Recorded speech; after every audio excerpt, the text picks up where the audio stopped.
RJD के सांसद हैं, एमपी हैं जहानाबाद के, जिनका वीडियो जमकर सोशल मीडिया पर वायरल हो रहा है, जिन्होंने यादव समाज को लेकर जो है अभद्र टिप्पणी की है और कहा है कि ये लोग वोट ही नहीं दिए, क्या काम करें हम। और इतना ही नहीं, उन्होंने गंदी गंदी गालियों का भी प्रयोग किया है इस मामले को लेकर। जहां एक तरफ आरजेडी का अभी तक कोई बयान नहीं आया है, लेकिन तेजस्वी ने क्या कहा है बताती हूं। लेकिन उसके पहले बताऊं कि इस मुद्दे को बीजेपी और जदयू अब घसीट रही है और इस मुद्दे का जो है वो इस पर बार बार सवाल खड़े कर रही है और ये कह रही है कि चुनाव हार गए तो ये लोग गुंडागर्दी पर जो है उतर आए।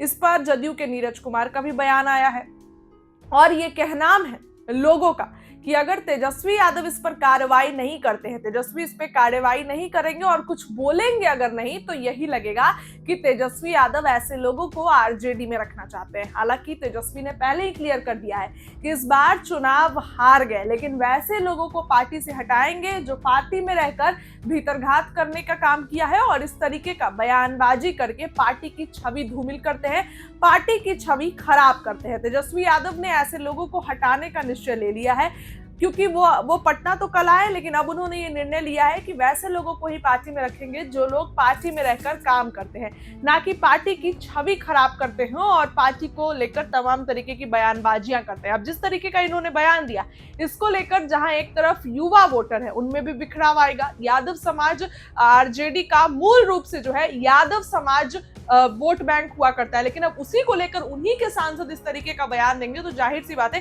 कि इस पर बिखराव होगा। हालांकि अभी तक तेजस्वी यादव का इस पर कोई भी बयान नहीं आया है, तेजस्वी पटना आ चुके हैं, लेकिन इस पर उन्होंने अभी तक कोई भी बयान नहीं दिया है। कल ही पटना आए हैं और ये मामला अब तुल पकड़ता जा रहा है, ये मामला बढ़ता जा रहा है और इस मामले की कड़ी निंदा की जा रही है। जदयू और बीजेपी ये कह रही है कि ये ऐसे लोग जो है वो आरजेडी में है और जाहिर सी बात है कि ये लोग आरजेडी में है तो इस कारण से भी पार्टी की छवि खराब होती है। आपको बताऊं कि वो जो माननीय जो सांसद है वो अपने गांव में गए, ग्रामीणों के पास गए थे और वहां पर एक कार्यक्रम में उनको मुख्य अतिथि के रूप में बुलाया गया था और यहां पर जब सांसद साहब से पूछा गया कि चुनाव में हार हुई, तब बस भड़क उठे, तिलमिला उठे और उसके बाद गाली गलौच वाली जो बातें शुरू कर दी, अब शब्द बोलना जो है उनको शुरू कर दी। उनका जो वीडियो है वो आपकी स्क्रीन पर चल रहा होगा, कई बार जो है उन्होंने अपने पूरे बयान में गाली गलौच किया और एक यादव समाज को जो है उन्होंने टारगेट करने की कोशिश की। तो अब ऐसे में जहां एक तरफ जदयू और बीजेपी इस पर आक्रामक है, ये कह रही है कि ऐसे लोगों पर कार्रवाई हो, तो तेजस्वी यादव ने भी पहले ही बता दिया था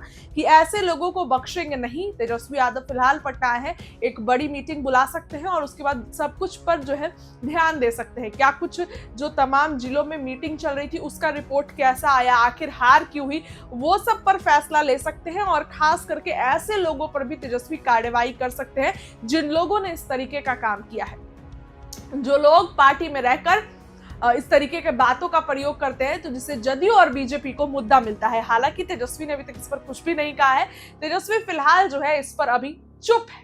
आरजेडी के बयान आ रहे हैं, हालांकि इस पर अभी तक आरजेडी का बयान नहीं आया है। ऐसे में एजाज अहमद जो कि आरजेडी के प्रवक्ता हैं, उनका बयान आया है, उनकी बातों को सुनिए पहले।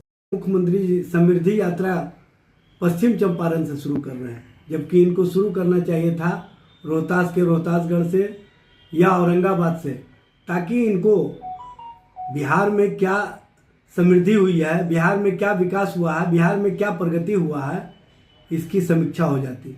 लेकिन ऐसे भी मुख्यमंत्री जी जहाँ भी यात्रा में जाते हैं, वो जो पटना में जितने लोग उनके इर्द गिर्द होते हैं वही यात्रा के क्रम में भी होते हैं, आम जन से नहीं मिलते हैं, आम जनों से कोई कांटेक्ट नहीं होता है, आम जनों से कोई जानकारी नहीं होती है, कोई समस्याओं का निदान नहीं हो पाता है, सिर्फ और सिर्फ समीक्षा और वीक्षा के अलावा कुछ नहीं होता है। इस तरह की जो राजनीति मुख्यमंत्री यात्रा के क्रम में कर रहे हैं, दरअसल मुख्यमंत्री जी का ये यात्रा कहीं ना कहीं भारतीय जनता पार्टी के दबाव से निकलने की यात्रा है।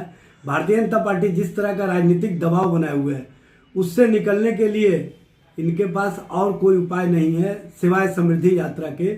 इसीलिए ये समृद्धि यात्रा में निकल रहे हैं। जनता और जनता के मुद्दे और जनता के सवालों से कोई मतलब नहीं है, बिहार के विकास से कोई मतलब नहीं है। मतलब है किसी तरह से भी जो एनडीए के अंदर खींचातान की स्थिति है, जो नूरा कुश्ती का खेल है, उससे कैसे पार पाया जा सके और कैसे मुख्यमंत्री जी अपनी सत्ता और अपने राजनीतिक वजूद को बचा के रखें, इसी के लिए ये यात्रा है।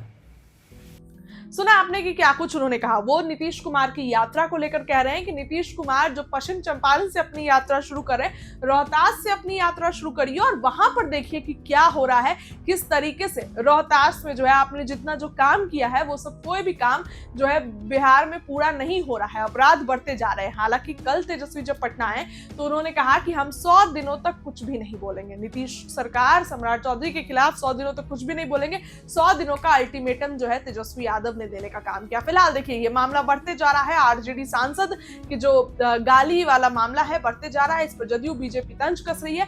ऐसे में तेजस्वी यादव का कोई भी बयान अभी तक निकलकर सामने नहीं आया है। दोबारा से सुनिए क्या कुछ जो है वो सांसद के जो एजाज अहमद है आरजेडी के प्रवक्ता वो कहते नजर।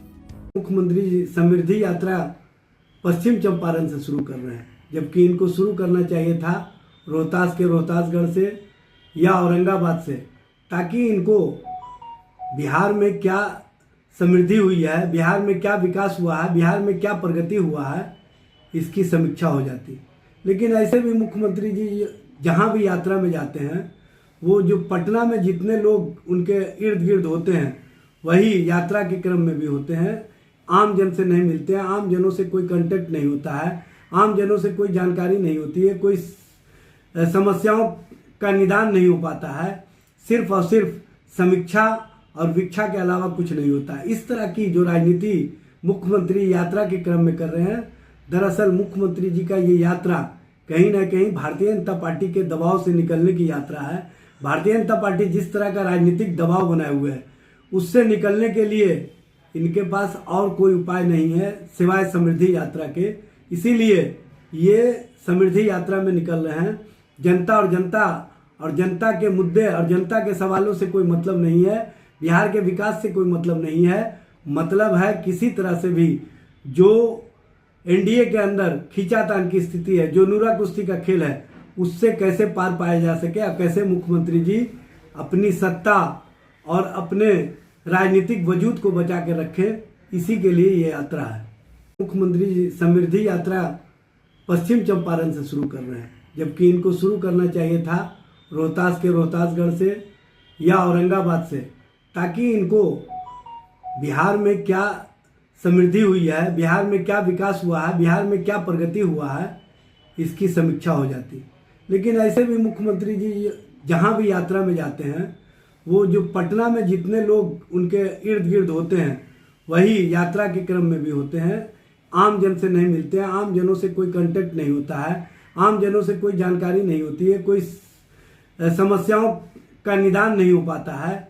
सिर्फ और सिर्फ समीक्षा और वीक्षा के अलावा कुछ नहीं होता है। इस तरह की जो राजनीति मुख्यमंत्री यात्रा के क्रम में कर रहे हैं, दरअसल मुख्यमंत्री जी का ये यात्रा कहीं ना कहीं भारतीय जनता पार्टी के दबाव से निकलने की यात्रा है।